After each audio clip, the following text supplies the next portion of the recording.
NCP নেতা নাসিরউদ্দিন পাটোয়ারীকে নিয়ে বিস্ফোরক মন্তব্য করেছেন গণ অধিকার পরিষদের সাবেক সাধারণ সম্পাদক ও বর্তমান বিএনপি নেতা মোহাম্মদ রাশেদ খান। তিনি বলেন, গাঁজা সেবন না করলে নাসিরউদ্দিন পাটোয়ারী হওয়া যায় না।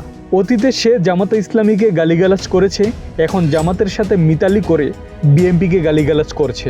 বুধবার 13 মে সোশ্যাল মিডিয়ায় দেওয়া এক পোস্টে তিনি এসব মন্তব্য করেন।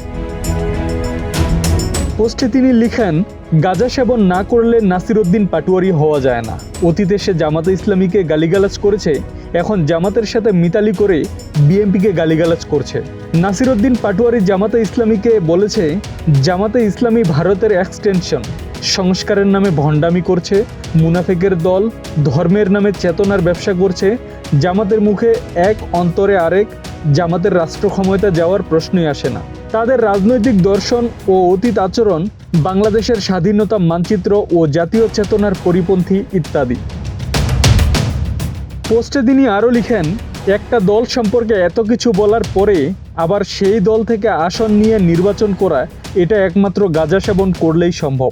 আমি এনসিপিকে বলবো, দ্রুত তার ডোপ টেস্ট ও চিকিৎসা করান। অন্যথায় তার শরীরে যে পরিমাণ প্রতিদিন নিকোটিন ঢুকছে আর এর প্রতিক্রিয়ায় আবল তাবল বকছে, না জানিয়ে আবার জামাতে যোগদান করে এনসিপিকে নিয়ে বলা শুরু করে যে এনসিপি জাতির সাথে গাদ্দারি করা শুরু করেছে।